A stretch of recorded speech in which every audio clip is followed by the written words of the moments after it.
All right, looks like we are live. Welcome, good morning, good evening, wherever you may be. And thank you for tuning in to season 2 of BenThere.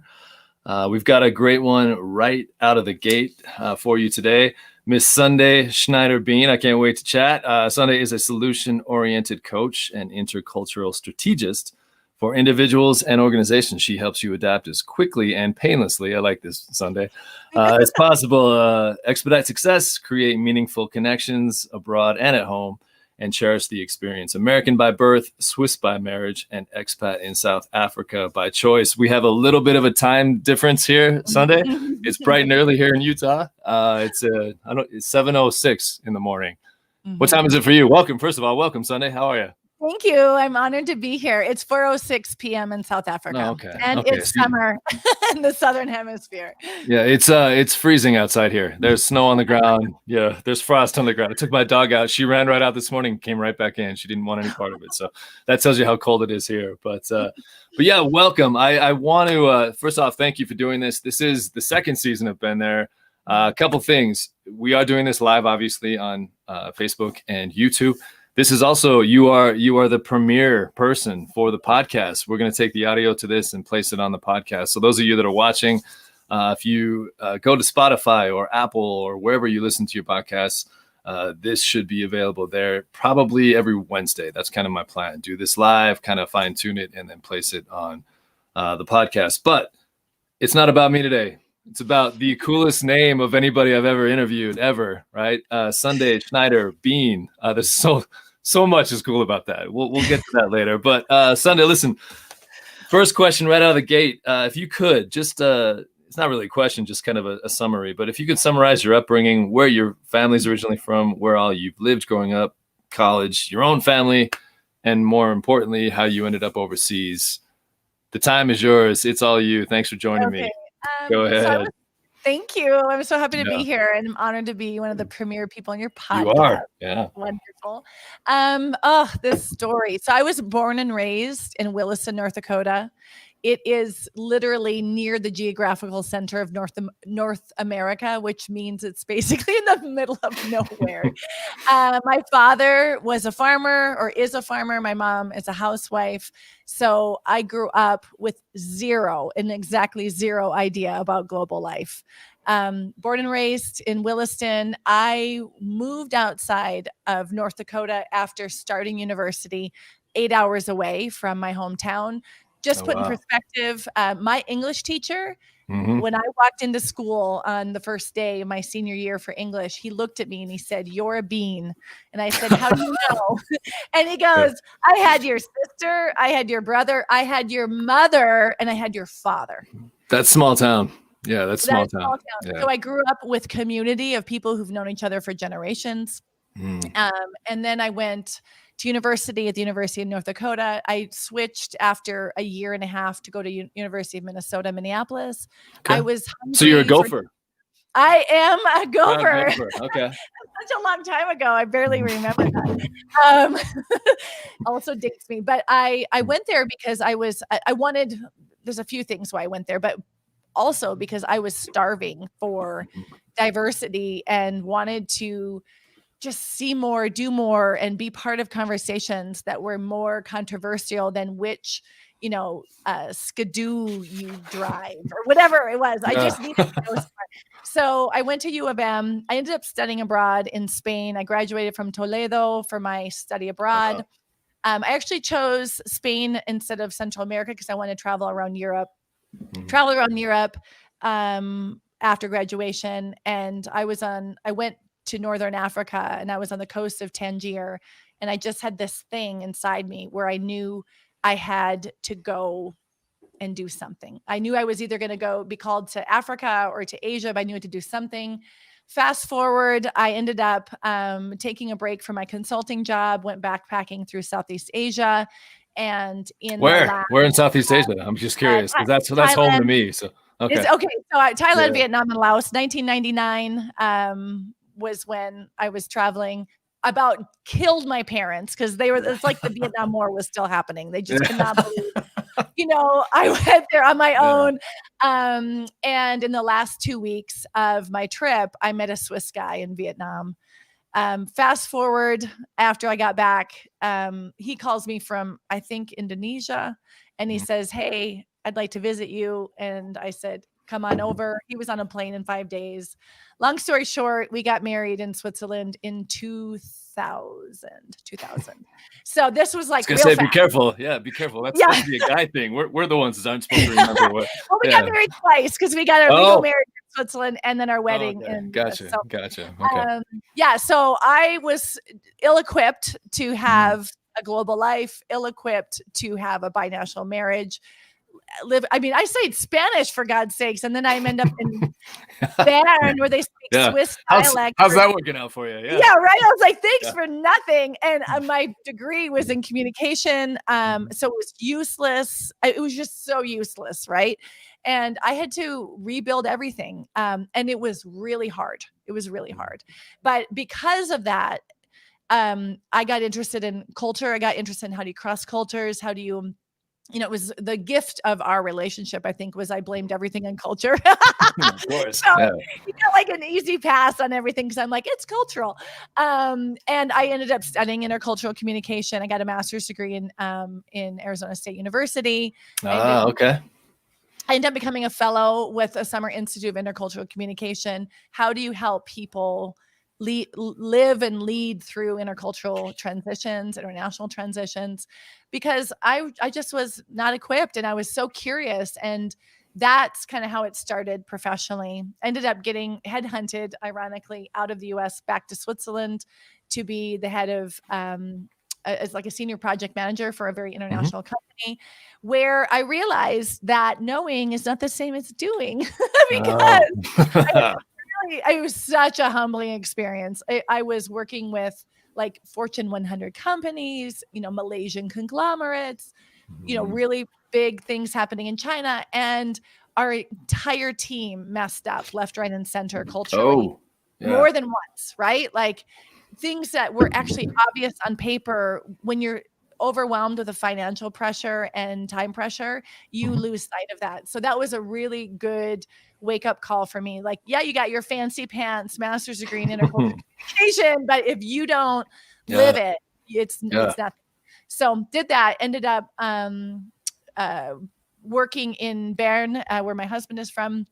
A head of intercultural management there, was working with expats and really started to create a life in Switzerland never imagined. I was, coaching in German, felt really well adjusted, ended up becoming Swiss and felt like this is where my new life is. And one day my husband walked in and he's like, hey, I saw a job that I applied for. And I said, you did? And he goes, yeah.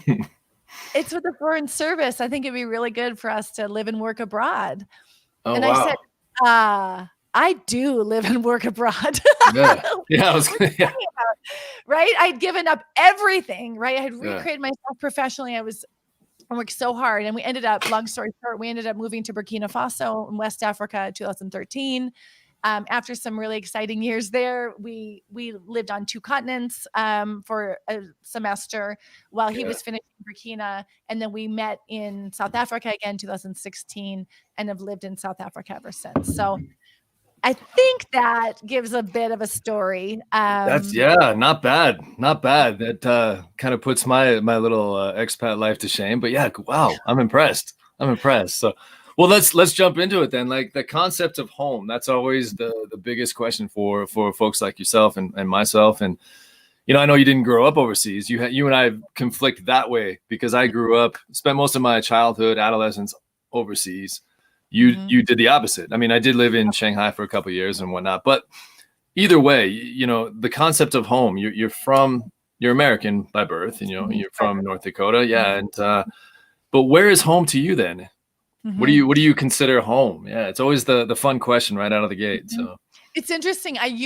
This used to not be a problem for me, but the longer I've been abroad, this is more of a problem for me to answer. So my answer is threefold. I say that South Africa is my current home, Switzerland is my second home, and North Dakota is my womb home. Wow, I'm going to write that down. I've never heard that. Yeah. Yeah, I wrote an article about it a long time Did ago. you? Okay. Yeah, because I kind of get mad when people say, "Where is home?" And U.S. Americans get to say that where they live now, right? If they live in New Yeah. York, they say I'm from New York, and you don't get to do that when you're in Ouagadougou. I can't say I'm from Ouagadougou. And I remember even one time I was introduced as Ouagalaise in Burkina Faso, and I just giggled because it was like, I'm not Well, Ouagalaise. Ouagadougou is so fun to say either way. I'd say that's where I'm from. Ouagadougou. Yeah, it's just fun to say. So yeah, go ahead. It is fun. So that has been interesting to think about where I'm from. And because I've spent, barely any of my adult life in the US, right? And more of my entire life outside of the US. I really sometimes struggle in American context. Like I remember going to a US embassy friend's house for the first time in Burkina Faso. And I'm like, do we hug? Do we fist bump? Like, how do we do this? Yeah. I feel more comfortable. I feel like my adult socialization has been in Europe. So I feel kind of awkward sometimes. I don't follow TV. I miss out on a lot of cultural references. No, I get that. I mean, even though I've been back, on and off here in the States for 20 plus years, I still, you and I talked about this before we went live, but yeah, I still feel more of a connection to Asia.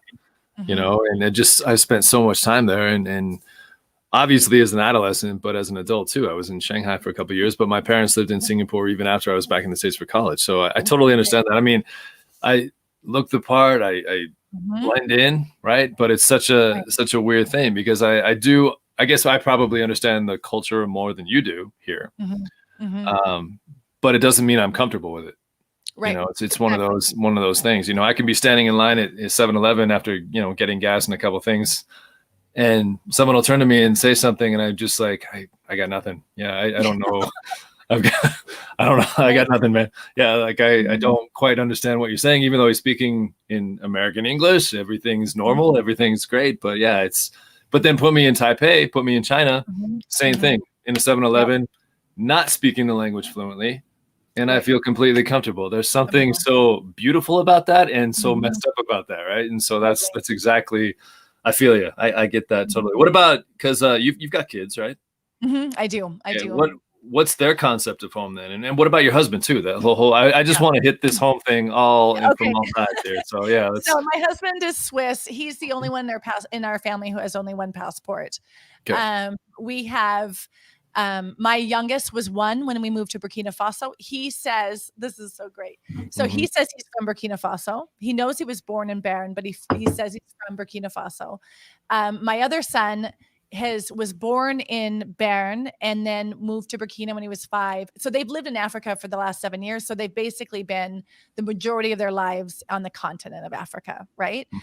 But when my oldest was in 3rd grade, I was reading a school report, and in the school report, he said he was from Williston, North Dakota.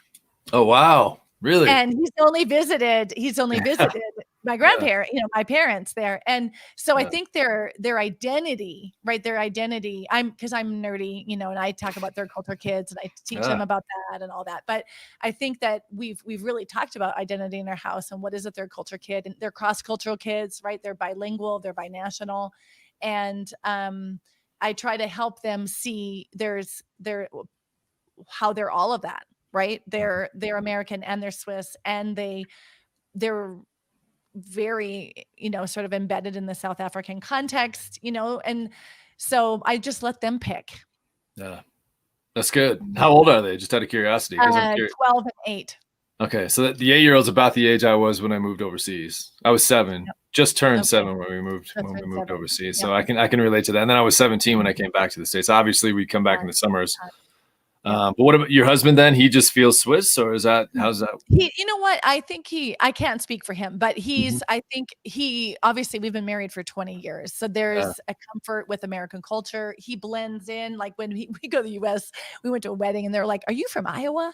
And he's like, yes, he's got an amazing accent. Like he really, he adopts cultures and accents really well and quickly. And so I think he feels very comfortable in an expat context. And they just make you mad, don't they? They speak minimum 4 languages and they're super fluent. And I don't know. I would be curious to ask him. I think he's proud of his Swiss identity. But he he does embrace much of, the global context that we've picked up along the way.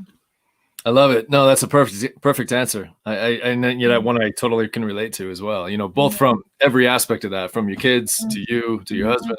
I've done it all, so I totally understand that. Let's talk about your current position. Then you're a solution-oriented coach and intercultural strategist for individuals and organizations. How? Why? Tell me all about that. Like what happened there? Did you fall into that? Was that something that was planned from the beginning? How'd you get started in that? I didn't even know that it didn't even exist, right? I didn't even know it exists until I read your bio. Yeah. But I love it. I love it. Yeah. I followed a hunger. I always say that I'm nerdy. Like I just love learning. I do not read fiction. I read nonfiction. Me too. That's funny. Me too. Because I wonder if that's a connection there with the overseas thing. Yeah. Right. I'm just constantly interested in learning. So when I was in Switzerland and I was grappling with this on a personal level, it was really raw. I have to be really honest. This was before. I mean, we're talking 1999, 2000, 2001, 2002. Yeah. There were no Facebook groups. Internet there were no phones, like flip phones. We were not connected in the ways that we were. Nobody was out there talking about this. And I felt like I had to create my own strategies as I went. And Swiss culture and my husband's family culture is very, very different from a national American culture and my family's culture. Like my family is like the uber American family, like and watch a movie and then that goes down in my home, and so there was this huge grappling of how do I bring both of those together in a neutral way? How do I love both? How do I not have shame for any of my way versus the other way? Like all of that was all the internal grappling. And that led me to get my master's degree. That led me to study or become a practitioner. How do I support people in this process so that it doesn't have to be as hard and raw as it was for me? I did this. You have to keep it in perspective. I did this before it was even a master's in intercultural communication in Switzerland. So this was 2004. That didn't exist in Switzerland yet. I was so driven by, I need to do this that I didn't even, I just was like, leap and the net will come, right? So when I got to Switzerland, I started a PhD program in social anthropology to sort of find something in Switzerland they could identify with. And during that time, I ended up finding a job to be head of intercultural management at the second biggest company there. They were rolling out this idea of intercultural competence. They wanted to think about how they can strategically integrate it into their organization. And they wanted someone also with a background in language teaching. And of course, when I moved to Switzerland 20 years ago, the first job I could get was as an English teacher, right? Really, of course. Yeah, of course. Yeah. Right. And so I got nabbed for the job and I was able to really create my role. And that's where I stepped into doing training for intercultural competence. And I learned that adults do better when they find the answers themselves. So I knew that I needed to add to my methodology and become a coach to help these CEOs and managers find their own answers. And what I realized when I was doing that, I had a contract with a big auditing company that had people in secondment in Switzerland. And all the expats, they didn't want to talk to me about leadership. They didn't want to talk to me about competency. They wanted to talk to me about how can I make friends in Switzerland? How do I not miss home? How do I find purpose? So I knew that, I knew I wasn't the only one as an expat who had gone through that journey. And I knew that expats needed support because Switzerland is a tough context for a lot of expats. And that's where I started to work directly with expats. And then that was that day when my husband came in and said, "Hey, let's go to Burkina." And I looked at myself in the mirror and I said, "You're an intercultural specialist. Are you going to stay in a country you've already learned and a language you've developed and in this comfort zone? Or are you going to leave your comfort zone, go to a Francophone country, go to a developing country?" And I knew that if I wanted to stay top as a practitioner, I needed to do that work for myself. And I'd be able to give back more to my clients. The other thing was, again, very nerdy. I did the research around demographic projections in the next 30 years. And I knew that sub-Saharan Africa was going to boom in population. So would South Asia, and democracies were going to continue to be unstable in those areas. And I'm like, where do I want my kids to grow up? Who do I want my kids to connect with? I'm like, I want my kids to connect and go, these are my people. These are my people. I've been here. You know what I mean? I didn't want them to grow up as isolated as I did. Yeah. And I wanted them to be in Africa. I wanted them to be in Asia and not in this bubble of security in Switzerland. I wanted them to see more. So that led me there. And then, having my own company the last 7 years, I've responded to what people needed. And I was kind of naive in the beginning. I thought I would have more brand new people who were moving abroad. But I just kept talking about problems that I was facing and things that were relevant in my friends' lives. And of course, I resonated. Then the experienced expats resonated to me. So I actually work with a lot of people who have been abroad for 12 years, 15 years, 20 years, and are facing sort of those bigger, deeper questions rather than those first year questions. And then it just kind of went from there. No, that's wow. You're speaking my language. It's funny. You said 2004, and I'm going to plug this because it's so not available anymore. But that's the same year I wrote this. Is it really? Yeah. Oh yeah, 2004. That's what's so ironic about that. But yeah, the book I just showed. Yeah, the main reason I even wrote that book was because I was gasping for air. I was waving the flags. I was like, I'm back in the States, but I don't feel American. My people, you talked about your people, right? Understanding that it was all overseas. My whole world, my whole understanding, my whole concept of being was this expat life. I knew that more than I knew how to be an American, which is so ironic, but I totally understand what you're saying. This is way before Facebook, Instagram, all that stuff. But I wish there was somebody like you doing what you're doing now back then, because that would have helped, but the point is you're doing it. And that's the important part. Right. So I appreciate that. And I know I speak for many who you work with or whoever is out there. The fact that there is somebody like you is fantastic. That's a big deal. Because we do struggle with that concept of home. We do struggle with that concept of identity. And it doesn't just go away because you land somewhere, it's such a important thing. So thank you for that. Thank you for sharing that. But then let's talk about it. I want to get into the expat thing because I get it. You get it, obviously. But what do you think? A lot of times when you hear the term expat, and people even talk to me about this, they think, oh, you must live this glorious life, riches, money just being thrown at you. You live in castles, right? You live on the penthouse floor of a Shanghai high rise. You must. Yeah, exactly. Right. Yeah, exactly. with the bathrobe on, just like whatever. There are some, let's be honest, there are some people that live that way. Yeah. Not the norm. So I do want to talk about that. Like, what is the biggest misconception, both good and bad, in terms of the expat life? That was so funny because my first one is that expat life is glamorous. And this weekend I was doing dishes and I was grabbing like some seaweed and like old vegetables from the drain, and I threw them in the garbage and I text message my friend and I'm like, expat life is so glamorous. It's funny you say that. When I first got this, I don't mean to cut you off, but when I got to Shanghai, I went to I had to ask where, I'm sure you can appreciate this, even though I'd been to Asia, I had to ask where like the westernized grocery store was. And I got told, and so I went there, and the one half of it is completely westernized. You're good. It's, you've got your Western brands, and then literally you cross into the west side of the grocery store, and you've got live snakes, you've got live animals, you've got like fish that are I want that fish, and boom, it's night and day. Like you literally step into two worlds just in the grocery store. So I totally understand that. But yeah, back to you. I want you to answer this question. I think that's what people think. And I just want to get really clear on the word expat. I define expat as anyone living outside of their passport culture. And that's it. Right. And I want this idea about like everybody gets to count as an expat. I don't care where you're from, what you look like. And I know people and the media and how they talk about it don't create those categories. I think that's wrong. Right. And I hope that I follow what Amanda Bates talks about from the Black expat. No, we're going to claim expat as anybody outside of their passport culture. Right.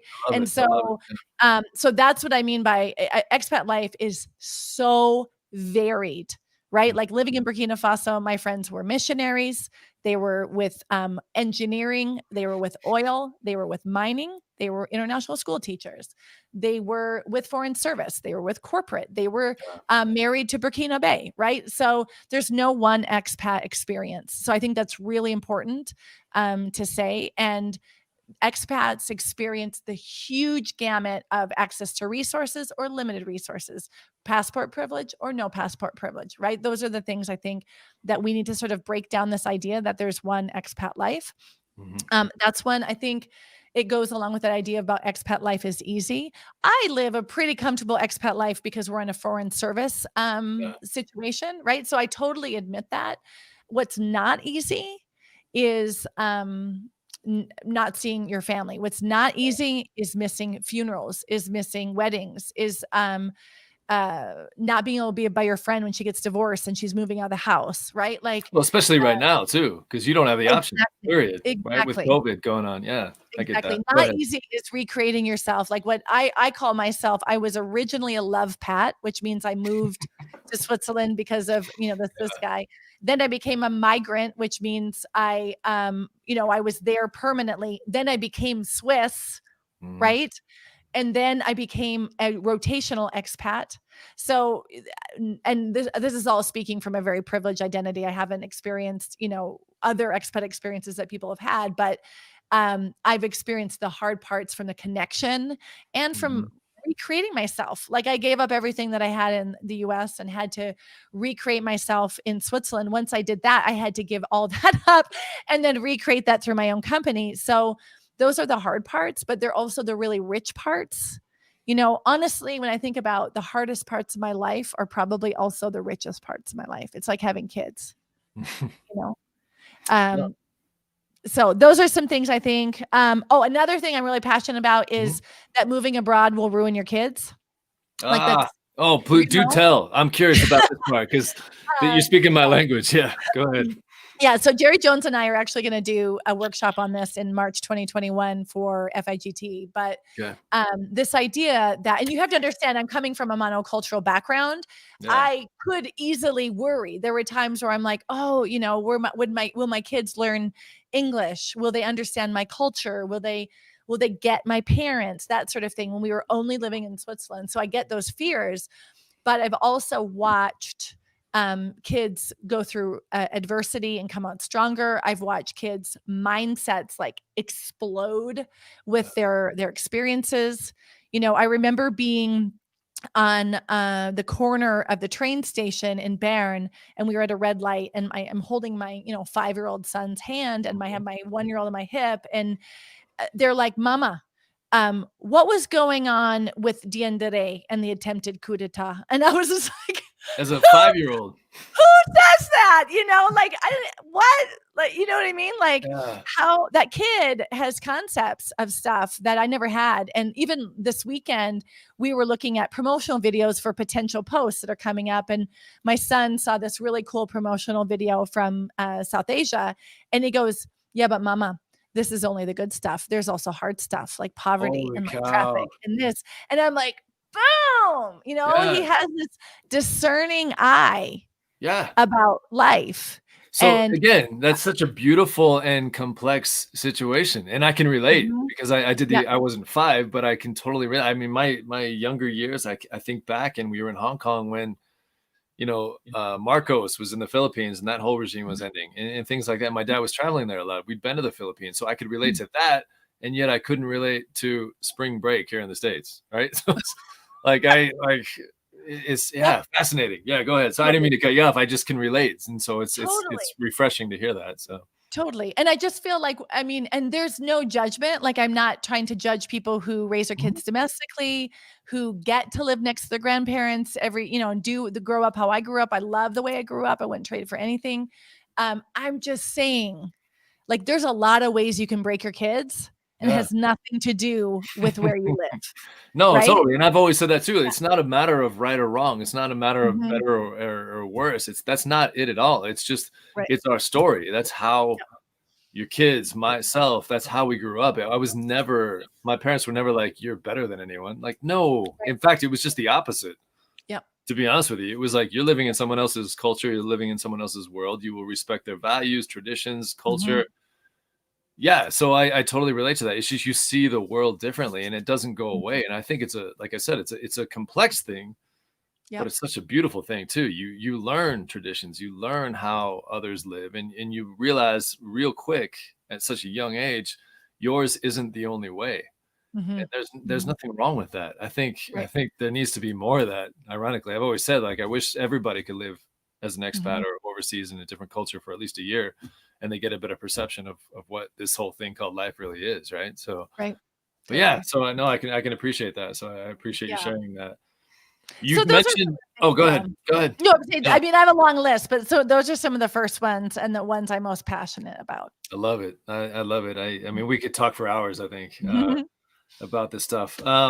You mentioned families and global transition. That's you and I talked off air about this. I didn't even know about it till about a year ago, and I've jumped right in. I'm working on some committees right now, loving it. You know, it Mhm. feels like Mhm. my people. It feels like I finally Mhm. found a little tribe that understands me. I don't have to explain myself.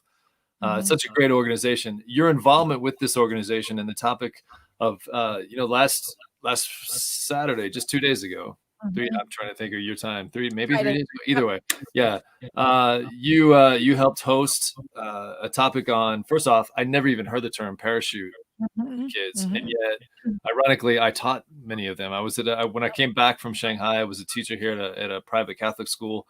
We had kids from China that were living on their own with host families, things like that. That's such an interesting topic. I was mesmerized by that because I knew that, obviously I knew that there were kids like that. I didn't know there was a term because I've only known Mhm. TCK, the term Right. TCK, they're culture kids. But you touched on a few things during that. You talked about resilience and you talked about adversity for parents. Mhm. I wanted to see if you, or at least hear you kind of dive deeper into that. If you could talk about resilience and then the adversity Mhm. side of parenting, Yep. especially with TCK kids, parachute kids, all that stuff. So go ahead. I would go even one step further back Mhm. and talk about how important it is for us as parents to develop our own resiliency and do our own work around our stories, because how strong we are physically and how emotionally in balance we are impacts how we parent, right? We all know that. Like, I turn to Momzilla if I'm exhausted, you know? Yeah. And I'm like the sweetest, most fun person to read books with if my needs are met, you know? So I think I would say for parents, if you want to do your kids well, then you have to start with yourself, your own health and well-being, your own balance. All of that needs to be there first, and then you can start focusing on your kids. And I think what I've learned over the years and from the research and from those who come before me is that I have a very personal view on resilience, and then I have what we know from the research. So, the first thing that my personal commitment is, we have to be very careful that we don't conflate endurance with resilience, right? Endurance is what you do and you keep going and you keep going and keep going, but it leads to depletion. And endurance is, we need endurance, but for a marathon or for childbirth, right? You don't want to have extra energy after a marathon or after childbirth, right? You give it your all. But what I notice is that parents, and they also might ask that of their kids, is they're asking them actually to endure instead of being resilient. And resilience is, it leads to rejuvenation, and that means where you face the tough stuff, you do the hard work, and then you replenish, right? And that's where you have performance over time, and that's where you can stay in tough situations, right? So I think that's important for people to think about. We have to define resilience first. And then in terms of us with our kids, we have to do our own work on our own story, because if I have the story, I'm going to break my kids. Or if I have the story, my poor kids aren't going to grow up playing baseball like I did, right? So my poor kids are missing out. We then project that on our kids, right? So that's where I think we need to do our own work. And that's what I meant in the beginning about backing up. And once we do all of our work and we're engaging with our kids, I think it's about, how do we model, right? Mm. Show them, don't tell them. How do we model resiliency with our kids? And the perfect example is, it's like You go to your kid and you're like, oh, honey, it's okay. You can cry, but you're bawling your eyes out in the bathroom by yourself when your best friend leaves. You know what I mean? Like, come on. Yeah. So we model resilience, and again, that's why it goes back to the parent. And then we teach our kids that this life is hard, and I'm sorry, right? I'm glad you mentioned that, because like I said, we hinted on this earlier. Everybody just assumes it was such this glamorous life. It's not easy. Yep. There are things that come up that, not a lot of people go through. And in that sense of community, those are the people that get you. Those are the people that understand you. I've said this many times, on the show, that to this day, I mean, I've got great friends, lifelong friends in Idaho, here in Utah. These are people that are blood to me too. Like, so let's not, I don't want to be like, oh, just shove them off to a corner. They are fantastic. They are people that get, they've taken me in, it's family. That said, the people that I grew up with, I moved to Hong Kong when I was 7. The people, and I still talk to a lot of the people I lived in Hong Kong with. The people that I lived with in Taipei when I was 6th grade when we moved there. To this day, the one thing that's come out of this pandemic issue is that a lot of us still get on Zoom calls, and we have this group Zoom call, and you would think that like, oh, I haven't talked to them in years. I haven't seen them in even longer. Right. No, we bash each other. We give each other crap. And it's 12 of us, 13 of us, and we're still on a group text message daily. We're just, throwing stuff out there left and right. People talk about their kids. People talk about their marriages. People talk about just their parents, deaths in the family, things like that. And we can all feel it. Yep. That said, it's not, as I keep going back to this, as beautiful of a lifestyle as it can be. And it is. Like, there's a lot of spoiledness attached to it, right? In a good way. Meaning the fact that you get to travel, you get to see other cultures, you get to do things that people only read about in books. There are a lot of issues attached to it as well. I mean, it's like sense of identity, the thing that I struggle with the most, right? So it's glamorous in so many ways, yes, but with that there comes attachment issues. There comes things that people don't always relate to and understand, especially if you've never lived that lifestyle. And so, I didn't mean to cut you off, but it's just but it's so true. And so Ruth Ann Rankin, who's the grandmother of Third Culture Kids, right? She says, you empathize before you encourage, right? So you always say, I'm sorry, it's hard. And one of my kids, we're in our 5th year. So you can imagine the kids who are here for 4 years, they're all going. And so that means he'll be left basically, last man standing. So it's really important for us to not try to make them feel better, but really to be with them in that pain and say, I'm sorry, this is hard. And I remember losing one of my friends when they moved, and it was hard for me, et cetera, et cetera. And when you're ready, or other times, you talk about how it's also good. Right. And so we were in Mozambique on vacation. We were with some South African friends. We drove up there. We were on the beach. It was empty, right? We were basically alone. My sons were catching crabs on the beach with their bare hands. We're walking up the steps to this like restaurant shack thing. And my son goes, this is amazing. I'm in Mozambique right now, and I get to catch crabs with my bare hands. That's so cool. I was so proud, because I've worked so hard to also help my kids see, hey, this is what's also good. Right. So I wouldn't pair the hard and good in the same moment. Right. I would constantly be celebrating what is good. Right. And I would constantly be celebrating what's hard, because they coexist always. Yeah. I love that. No, perfectly said. And a buddy of mine that I went to high school with, he talked about chosen family too. And I love that concept of that, because it's true. You kind of chosen or not because you're put into that situation, but it is a chosen family. It's who you become, not obviously biologically, but like, these are people that get you without question, without wonder, without anything. You can just pick up right where you left off. And I same kind of thing, and I love that concept of that, because there are hard times. It's not always easy, especially that sense of identity, and maybe that clicks in years from now, whatnot with your kids, but they'll always refer back to those positive moments too. Mhm. And there's nothing wrong with that, but there is a struggle. It's not just, we started this topic or question by talking about, the expat lifestyle is not just roses and unicorns and money thrown at you and food thrown at you and this, extravagant lifestyle. Yes, you have opportunities. There's no doubt about that. There's no way around that. But it's not always rainbows and unicorns. Mhm. There are some Mhm. struggles with that. And I think that's important that it gets mentioned as well. But at the same time, yes, there's perks to it. Let's Mhm. call it what it is, right? It's Mhm. definitely a beautiful thing. So I'm looking at the clock and I'm trying to keep Mhm. this under an hour. We have about 20 minutes left, so I want to kind of move on. Sorry about Mhm. that, because like I said, Mhm. I could talk to you. You do. We just we literally met like 20 minutes before we went live, but I could talk to you, Mhm. talk to you forever. But let's talk about real quickly. You're also a writer, and you've penned the 5 things you're going to do wrong while living abroad. I know you want to kind of touch on that, and I want you to touch on that. You don't have to get too detailed, but Mhm. talk about that. What are the 5 things that you're going to do wrong while living abroad? This is geared more towards parents, I'm assuming. General. Okay. So, this is when you come to my website and you're interested in being part of my Which, community. by the way, if you look down, your website's loud and proud right there. Oh, is it? Okay.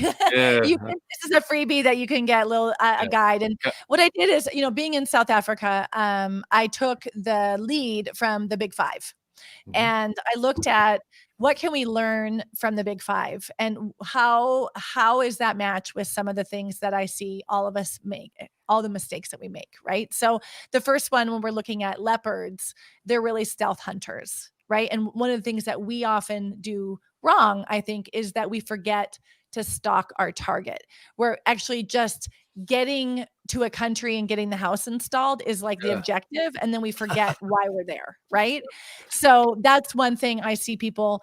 Another mistake I see people make is sticking with people just like you, and we can learn a lot from the rhino who has his little buddy the oxpecker, where they Yeah. kind of connect and they find synergies together. I know that I've resisted finding people like me in one country, and I've magnated to finding people like me in other countries, right? So I've been there. I've done both, right? And just a reminder that those are things that we might be missing out if we do that. Another one I see really, really predominant with accompanying partners, so people who move abroad because their partner has the job, Mhm. is they stay silent. And Uh, the African buffalo, the women actually, when they're in herd, they will all communicate with each other and voice which direction they want to go.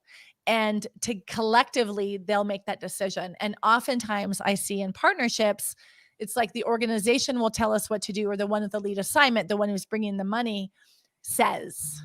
And that is a recipe for disaster, because we know that 70% of early repatriation is due to family problems. And often it's because the accompanying partner has no purpose outside of the home or adjusting the family, and that they're feeling lost. Right. So those are some things. And I go into more detail, but it's really, I am a qualitative researcher, so I look for themes, and I've been doing this for over a decade. And I notice things that I see over and over with my clients and in my community of patterns that are working and are not working. And that's what I try to do with my podcast and with things like this, where I try to distill it in a really easy to digest language, but really gets at the heart of what we want to avoid and what we want to go toward instead. So if people want that, they can check it out. It's one of the opt-ins on my website.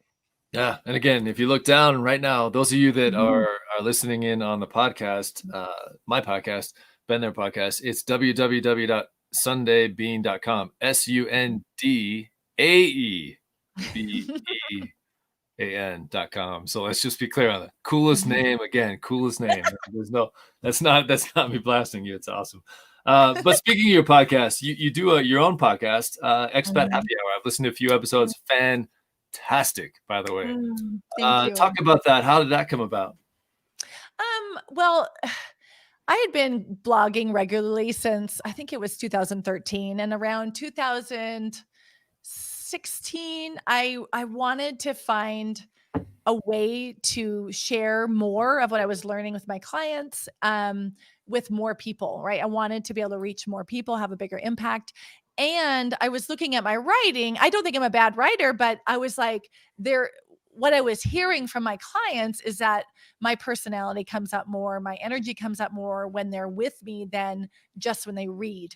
So I was advised, they're like, Sunday, you should probably do a podcast. So these are your goals and this is your thing. Why don't you do a podcast? And to be very honest, I don't think I've ever shared this out loud. I was not a podcast listener at all. I was like, oh, and I don't even like the sound of my voice. So it wasn't like a natural go-to for me.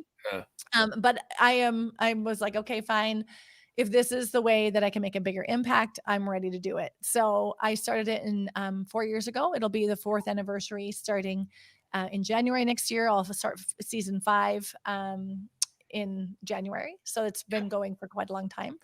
And I did it because what I wanted to do was I wanted to talk about the stuff no one talks about. I want to talk about grief. I want to talk about feeling stuck. I want to talk about feeling disconnected from your partner. I didn't want to tiptoe around the things that I know are happening. Right. And I always say to people, if you're a pick up and drop off at the international school, let's say, and someone says, how are you? And you tell me I'm fine. I don't believe you. I love it. Yeah. You got nothing on me. I just know that we're adults. We're trying to do life. Like it's hard enough trying to be, whatever age you are, fit, nice communicator, connected with your family. Come on, like life, has some challenges, and then do that in expat context. So I just want to bring to light the things that not anybody else is doing. So that's kind of where Expat Happy Hour started, but it's called Expat Happy Hour because I believe that regardless of the challenges that we face, we have power and we can find solutions to them if we do the right work.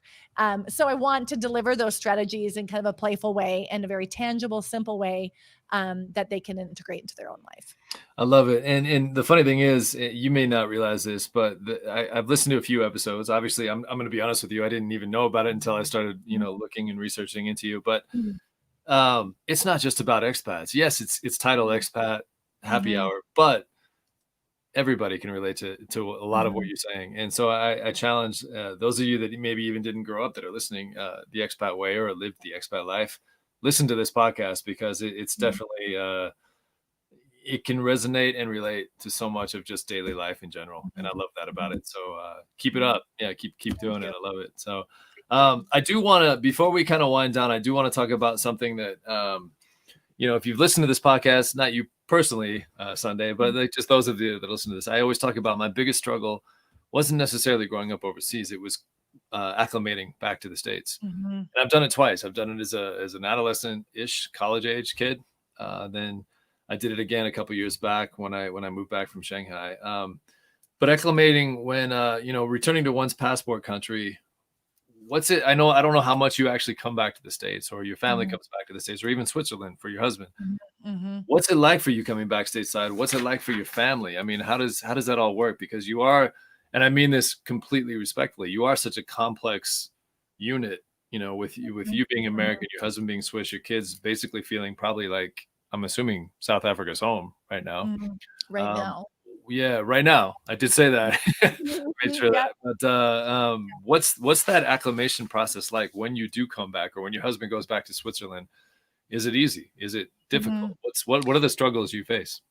Yeah, so that's an interesting question. I remember the first time I'd lived in Switzerland for 4.5 years, and then I went to ASU to get my master's degree, and I remember. Go Devils, by the way. We talked about You're so good on your team.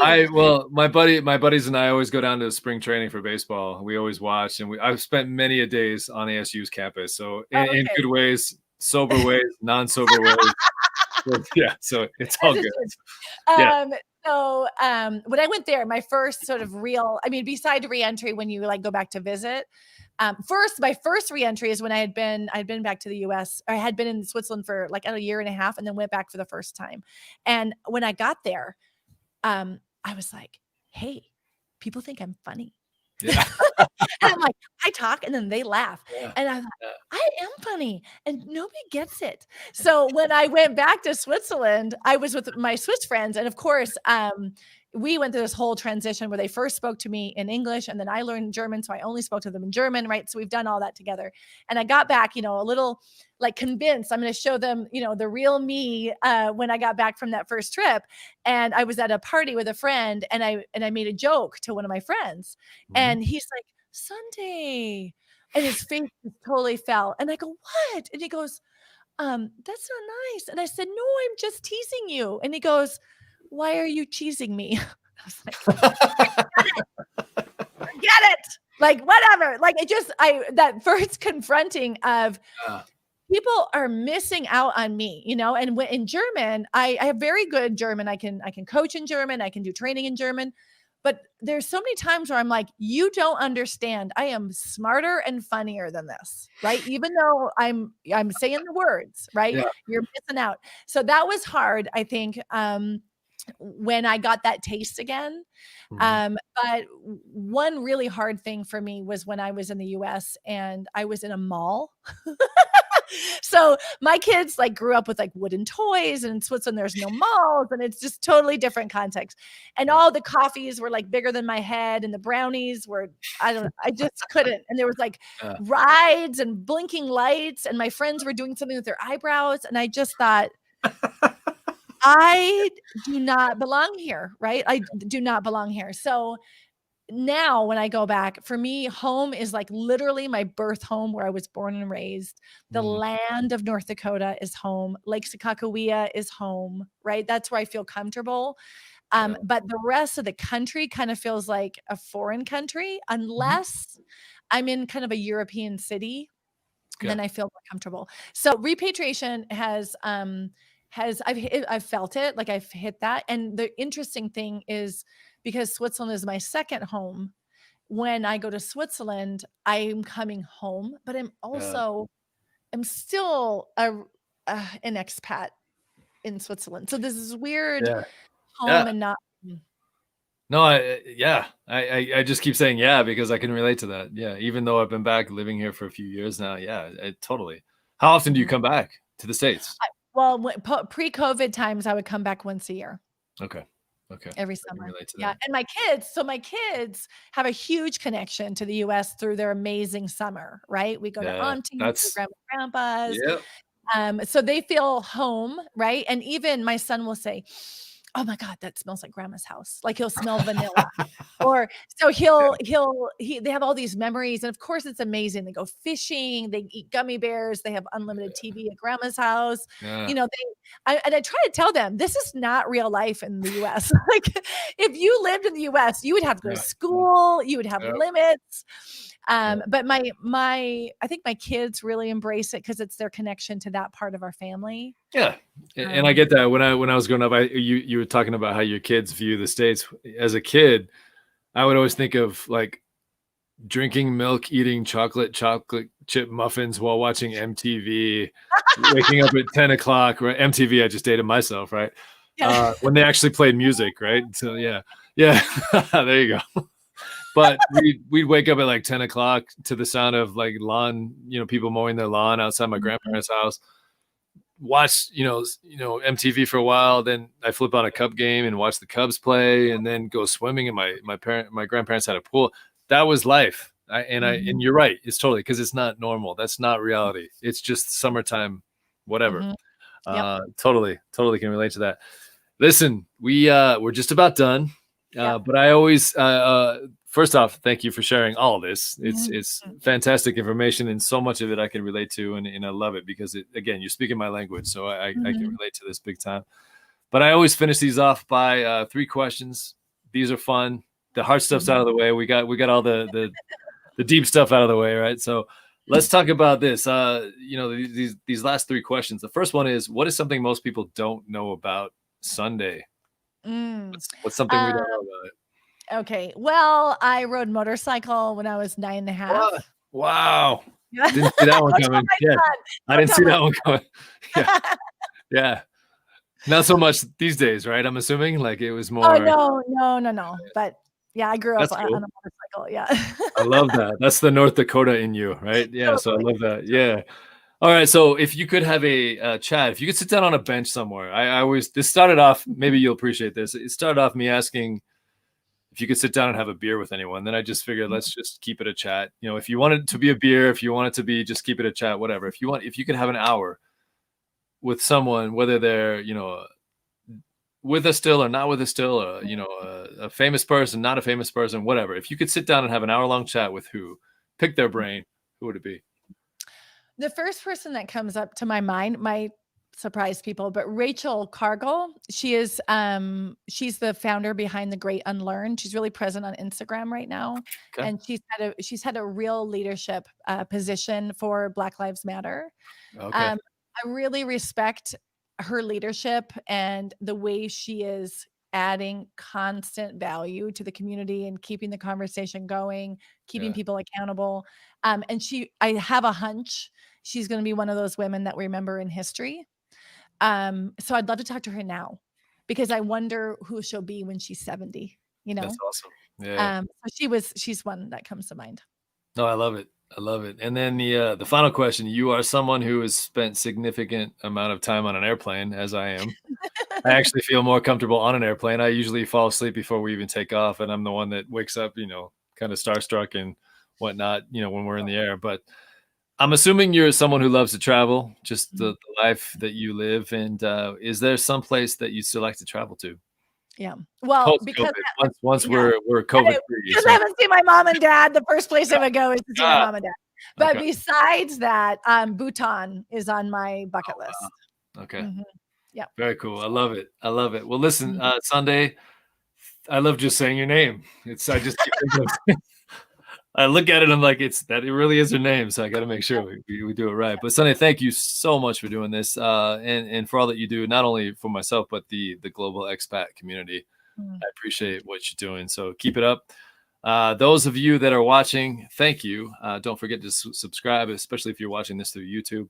And then, like I said, Sundae, you are the premier podcast guest. So BenThere, just BenThere, all one word, is the podcast now. It should be available. I know it's available on Spotify right now, and then throughout the rest of this week, it should be available on Apple Podcasts and then anywhere else people get their podcasts. Thank you so much for doing this, Sundae. I appreciate it. You're a rock star. Until next time, everybody. Thank you for watching. Thank you for listening. Be safe. It's a crazy world out there. Just be good. Be safe. Thank you. Thank you, everybody. Take care. Absolutely. Yeah. And we'll, until next time. So Sundae, stick around. We're going to chat real quickly right after this, but the rest of you, be safe. Happy Monday or happy Monday evening, no matter where you're watching this or listening to this from. So until next time, thank you guys.